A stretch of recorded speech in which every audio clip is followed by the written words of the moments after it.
hoping to answer a couple of questions I got on YouTube. That was not good. 7 more, a little slower.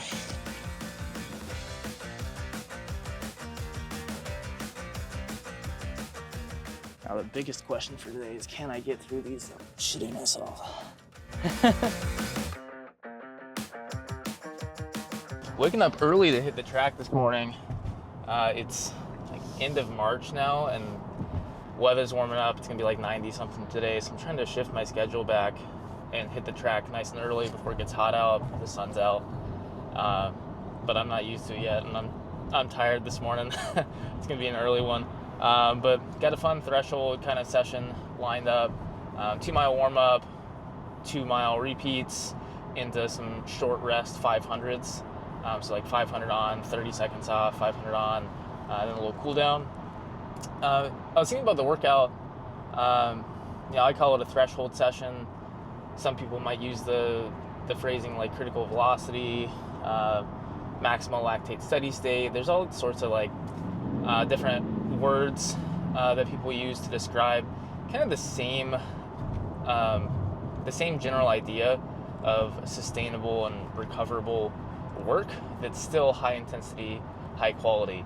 And I think one of the mistakes that people make when going into these sessions and talking about them is honestly forgetting that like a lot of the differences that we see, like when people talk about, I like critical velocity versus I like using threshold, is like, it's a lot of definitional bullshit of like, it's all really the same thing. And I know people will listen to this and they'll be like, well, no, technically, critical velocity is this and it's slightly faster and so on. But I think it's all kind of a dumb conversation in my opinion, because ultimately, like when you actually get out on the track or you get into the workout and you start adjusting a little faster or slower on the day, you're chasing the same feeling of, you want that sort of kind of steady state effort. You want to feel like you can work really, really hard, but still get in a lot of quality volume, recover relatively quickly. And whether you're using critical velocity or threshold or whatever, you're still really doing the same kind of thing at the end of the day. That being said, it doesn't mean that there's only one ideal workout pace. That's another mistake I think people make when talking about threshold and critical velocity, is they talk about it as if there's this magic pace that everyone's supposed to train at, or magic pace that you're going to get the best adaptation for the least amount of recovery demands. And I don't think that's necessarily true either. One, I think all paces are important in training. Each pace kind of bridges the gap to the next one, and you can work from more general paces to more supportive paces to more specific paces in terms of like whatever goal race you're training for. And I think they all have a place in training. And not all paces, or not all different paces, necessarily have to be a different intensity in training. And that may sound a little bit funny, but what I mean by that is, like, today, for example, I'm going to be running my mile repeats in probably 5:30, give or take, and then I'm going to be running some 500s a little bit faster at like 5:15, and 5:15 sounds a lot more intense than 5:30, or a little more intense at least. But the way today's workout is structured, they're ideally both going to feel exactly the same. So those miles are obviously a longer rep. There's not a lot of rest between them. And so it's going to start to feel quite demanding and approaching that sort of threshold or critical velocity feel by the end of those miles. And then I go into some 500 meter repeats that are a little bit faster. But the repeats are relatively short, so I don't get a lot of fatigue building. Then I have kind of short rest, and then back into another rep. And so it kind of has this quasi-threshold or quasi-critical velocity feel, even though it's shorter and faster. And so the goal there is to, again, get in a lot of quality volume, be able to recover from the session well, bounce back, train hard again in a handful of days. But you can do that at a wide range of paces. And the idea that all paces are important, and this notion of threshold or critical velocity being kind of an important intensity in workouts, I think those two ideas can coexist. So that's what the workout is about today. Should be a fun one. I'm a little tired. Um, Started working with a marathon coach, Coach John Davis, uh, about a month ago, and I actually kind of thought that we might ramp up my volume a little bit more quickly. I'd been kind of ramping up my volume on my own, but keeping it mostly easy. And we chatted it through, and we decided, no, we're going to actually push more quality into the miles I'm doing first, and kind of delay some of the mileage increase just a little bit later in the year.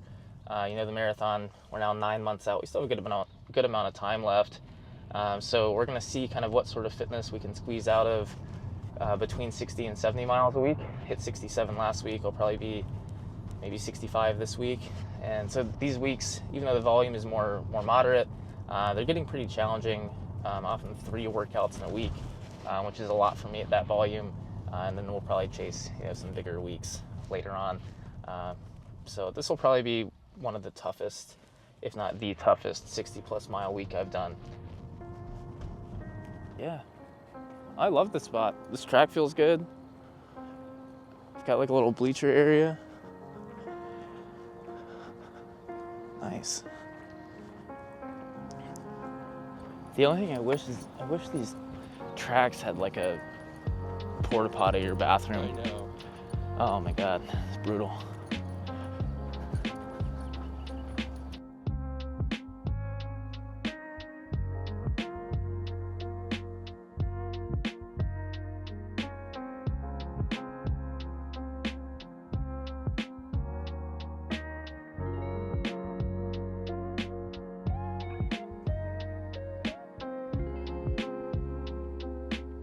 Hit a nice little progressive warm-up. I like running a little faster in a warm-up. Start slow, finish kind of fast. Get a real sense of how your body's feeling on the day. Started at like a nice 8:30, picked it up every lap for 2 miles. I think I was down at like 6:15 to 6:30 for the last lap there. Feeling all right. You never really know until you actually get into the workout itself. I try not to think about it too much, because I've had many days where warm-up feels bad, first rep feels bad, and then you end up having a good day. And so for the most part, I try to ignore it in the moment at least. And as far as auto-regulating goes and adjusting workouts, I try not to make any rash decisions based on how I feel in just one singular moment. But I try to zoom out a little bit, keep the bigger perspective in mind, which kind of brings me to my point about threshold training, which is what this workout is all about. One, I think people are too married to specific paces. They're like, oh, my threshold pace is this, or my critical velocity is this. But things change a lot day to day, like weather conditions, footwear, fatigue. Like no matter how accurate you think you are with some of those estimates, your pace could be, your critical pace or whatever, threshold pace could be 10, 15 seconds slower, faster on any given day. For some people, if you have things really dialed, you're more of a high level trainee, it still may vary 5 seconds, 10 seconds. So you can't be that precise or go into workouts with these really, really specific expectations. For example, last week I did the threshold session with Mitch Ammons, elite runner. He paced me. The weather was super cool and crisp. So that was some of the fastest I've ever run at threshold. Today it's not hot, but it's not as cool as it was last week. Legs are carrying a little bit more fatigue. So for the same kind of steady state feeling, I anticipate I might be 10-ish seconds slower per mile today. But again, I got to get out there and feel it out, see how the body's responding to the work, and just kind of dial it in as I go. And that's going to look a little different for everyone. I think there's a lot of misconceptions around pacing and recovery cost out there, that because a lot of people don't understand that, like, the training decisions you make and how you manage intensity and recovery, you have different variables at play, whether you're a novice, intermediate, advanced, whether you're low mileage or high mileage. And so for like a low mileage runner, when it comes to your easy aerobic paces, your zone 2 stuff, I think you can probably push on the more aggressive side than maybe an elite runner can, actually, because of your mileage and your absolute stress is just a little bit lower. And I think the same holds true with some of the threshold stuff. If you're more of a novice, if you're going a little bit above threshold in some workouts and, you run them closer to 10K pace and half marathon pace, I don't think that's the end of the world. If anything, it's probably a good thing to work a little bit harder with the mileage that you have. Whereas if it's a threshold session and you're in the middle of a 100-mile week, it's a big workout, I'd almost rather someone air a little bit closer to like half marathon pace or on the slower side for some of those than, overcook themselves, pushing a little bit too aggressively. And those are decisions you have to make and actually get out on the track or on the trail, see how you're feeling, think about what else you have coming up that week. And so again, like critical velocity versus threshold versus maximum lactate steady state, I don't really care. Like it's the golden rule is how sustainable and recoverable is the training in the context of everything else that you're doing. So I think you got to just think about it a little bit more holistically. Now the biggest question for today is, can I get through these without shitting myself? A little early for my digestive system this morning. So we'll see if I have to ditch the workout halfway through and find a bathroom or not. It's a very real possibility.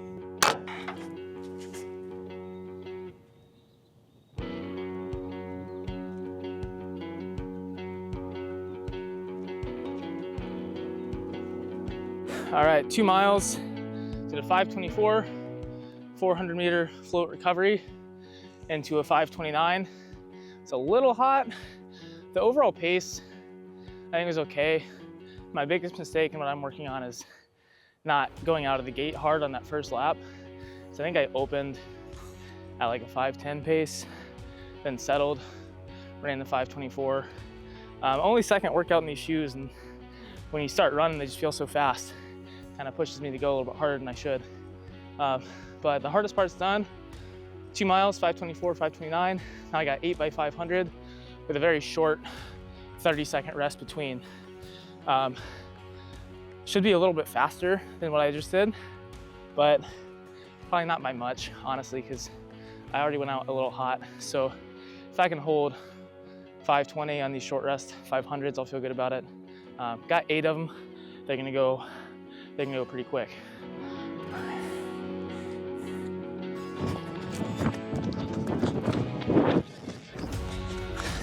I'm pretty hot. That was not good. 7 more, a little slower.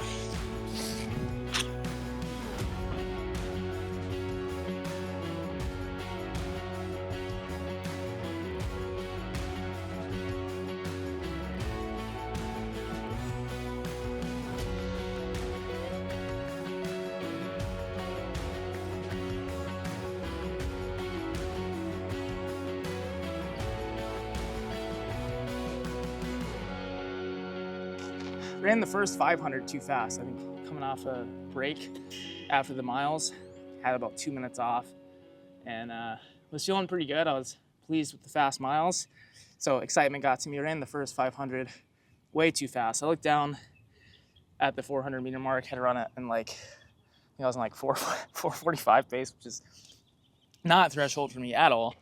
But I just course corrected. Like things like that happen in a workout, and so I just rested an extra 30 seconds. Got breathing back under control, got back on it, and little to no harm done. Stuff like that might happen in a race. You got to be ready for it, not let it derail your whole session.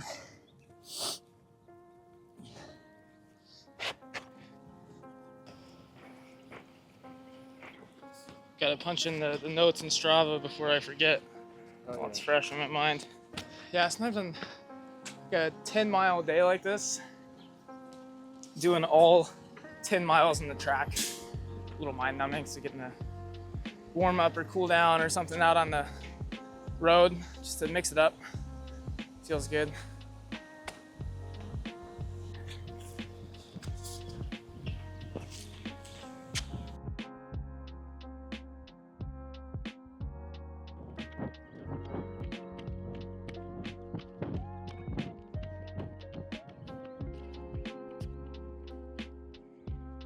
All right, solid day at the track. Got through the mile repeats, the 500s, without too much of an issue. No workout's perfect, but I feel pretty good about that one. The refuel a little bit, hit the gym in a couple hours. Actually lifting with Coach Q Physio today. He's a frequent guest on the channel. We're gonna hit some like heavy squats and power cleans. Kind of follow on his lead today on the strength side. But on the drive home, I'm gonna answer a couple of questions I got on YouTube. Someone was asking basically how easy is too easy when it comes to like zone 2 work or easy aerobic work, whatever you want to call it. I thought it was a good question. I think people talk about junk volume. I think it's one of the most misunderstood terms in running.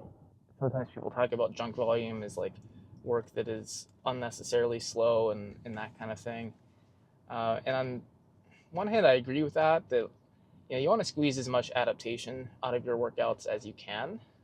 So if you're going, much slower or much easier on your workouts than you potentially could handle, I might be inclined to call that junk just because you could be getting more out of it. I would also call junk anything that's just not as specific as it potentially could be to what your goals are. So if you're doing a lot of workouts at paces very far removed from your goal event, it might technically be good for general fitness, but it might not be what you need to be doing for your goals. And so that could be considered junk as well. That doesn't mean that easy runs always need to be faster, or that faster, easy runs are inherently better, though, because you have to consider in the context of, how does that facilitate potentially other workouts?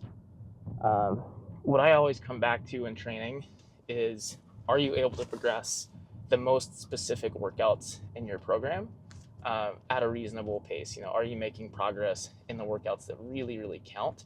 And if you're doing that, then I would say get as much as you can out of some of those easier workouts. So if you have, like my workout today, the threshold session, when I look at my easy runs or like the easy run I did yesterday, basically the question I asked myself yesterday is, how fast can I run this easy run and still get what I need to get done today? And that's going to look different for everyone depending on their mileage, depending on the workouts. Yesterday, for example, I ran like a 7:30, 7:40 pace for 10 miles. Could I have done that at like 6:45 or 7 for 10 miles and it still felt pretty easy? Yeah, but I think my legs probably would have started to feel that fatigue a little bit. Today's session might have suffered a little bit. On the other hand, could I have done that workout even slower? Could I have run a 9-minute pace for that 10-mile workout? Yeah, I probably could have. Probably would have gotten pretty similar benefit to it. But I don't think that today's workout would have necessarily gone any better.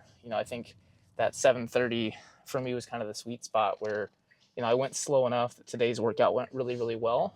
But going significantly slower than that probably wouldn't have impacted the session much. And so that's what I think makes the most sense, in terms of prescribing easy work. That's going to look different every single day. So there's not a golden pace that, your easy run should be. For example, not only do you have to think about, can you do the next quality session, you also have to think about, are you going to be able to recover from a quality session? And so today's workout was pretty tough. I'm definitely going to be fatigued tomorrow. So on tomorrow's easy run, I have to think, how fast can I go without, exponentially delaying the recovery from this session? And so tomorrow I'll probably run closer to 8:30. I could run a 7-minute or 7:30 pace tomorrow, but then I know I'd probably wake up the next day and still feel tired, versus if I just chill at 8:30, I'm probably going to bounce back pretty quick. And that applies to systemic recovery in terms of just like your overall energy and training motivation. And it also applies in a more specific way to like mechanical loading, mechanical stress. How do my knees feel? How does my Achilles feel? And that kind of thing. And so with easy work, I always want to push someone to err on the easier side. I'd rather someone go a little bit too slow than too fast, because I don't think there's a clear point where adaptation to easy work stops. I think volume and mileage is king. If you get 10 miles in an 8-minute versus a 9-minute versus a 10-minute pace, if all that feels reasonably easy to you, I think the net adaptation is going to be very similar. The faster paces, you just get the work done a little bit faster, maybe a little more time efficient. maybe a little bit more mechanical loading, but that's a double-edged sword. Um, so a very long-winded way of saying I don't think there's such a thing as too easy. Um, I'd rather you go too easy than too fast. And most people, are not really fit enough to worry about going too easy. You see some of the best marathoners in the world doing easy runs at 7-8 minute pace, and their marathon pace is like 4:40. So if someone that's fit enough to run a marathon at 4:40 pace can see themselves getting something out of a 7 to 8 minute mile, I think the average person has nothing to worry about when it comes to too slow. Um, but they could certainly run easy runs too fast. So when in doubt, I'd err on the slower side, and maybe just run a little bit longer if you can. Another question I got: how do you drop weight while running, but also ensure you don't increase injury risk and keep as much muscle as possible? Um, that's an interesting one because you do generally get faster as you lose weight. Um, Unfortunately, some people take that too far, but as I approach a big race, I'll probably stay on the leaner side.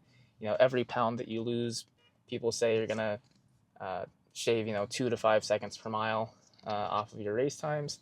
At least as long as you can do that without losing fitness or compromising your recovery and that kind of thing. So if I'm typically walking around at 165, 166, if I can lean down, get extra lean, get down to like 160, 161 for race day, I think I can probably take 5-10 seconds a mile. I can probably take 5-10 seconds a mile off my race times to feel pretty good about. But if you do that too quickly, if you lose weight too fast, your glycogen levels are going to generally sit a little bit lower. That might compromise workout quality on high intensity sessions, could compromise recovery and those sorts of things.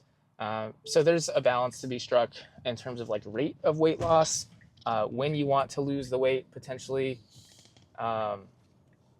And so some people I think lose weight too soon, and they try to stay too lean year round, which I think is one of the biggest mistakes that you can make if you're trying to sit right at your optimal race weight all the time, versus maybe sitting just a couple pounds above that during routine training and just getting a little bit leaner closer to race day. But like most things, people the pendulum swings too far, and people talk about the importance of eating enough and avoiding low energy availability problems and how that can contribute to bone stress injuries and all sorts of things. And then I think people take that too far, and we see a bunch of people probably carrying too much body fat for performance, and holding themselves back in other ways because there's so much fear around it too. I think when you look at the highest performing athletes, especially in the endurance space, they're relatively lean, all the time. Are they a little bit lighter, a little bit leaner, close to competition? Sure, but even in their off season, I think most high level endurance athletes are, I don't know if shredded is the right word, but like you're generally going to see some ab separation. You're going to see some upper body vascularity at least pretty much all the time. And so for the average person wondering, should I lose weight? Should I get leaner? From an endurance performance perspective, it's tricky because, you never want to push someone to lose more weight than they should. But I think the average, recreational endurance athlete could almost certainly improve their body composition without worrying about injury or recovery or anything like that. As long as they do it in an intelligent way, they don't lose weight too quickly, and they're still hitting protein targets, calcium, vitamin D, iron, like they're paying attention to all of those nutrients and to some degree.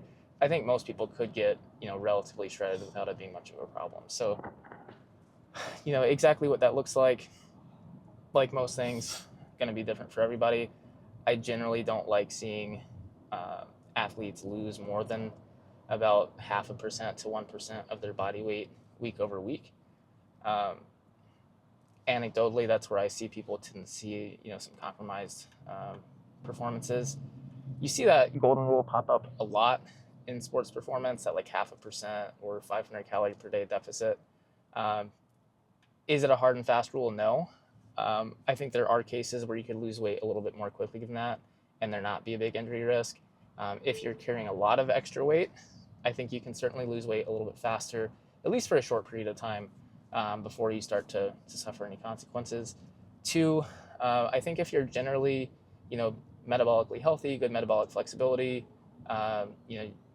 you burn a lot of fat versus carbs, at low intensities and throughout the day, you're probably going to be able to accrue a larger overall energy deficit without dipping into like glycogen reserves as much, without having unstable blood sugar as much. So I think someone who is more aerobically fit, especially if they're not doing a lot of high intensity sessions, can probably get away with a slightly steeper deficit. They also have more overall energy flux or calorie flux kind of throughout the day. So even when they're in a deficit, they're still eating more total calories. So it's easier for them to still hit protein targets, iron targets, get certain vitamins and minerals, etc., compared to someone who's not as aerobically fit, not as physically active. When they're in that same actual deficit, to get in that deficit, they're eating such little food that they might, be running up against some nutrient deficiencies as well. It's only going to exacerbate the problems of low energy availability. So learn to auto-regulate and feel day-to-day fluctuations in performance. If you're getting into a steeper deficit and you notice some things starting to move in the wrong direction, try a little bit of a refeed, try to have a few extra 100 grams of carbs for a couple days and see if that moves the needle in the right direction. That's all the time we got today. I'm almost home. Refuel, hit the gym, and I'll catch you guys next time. Thanks for watching.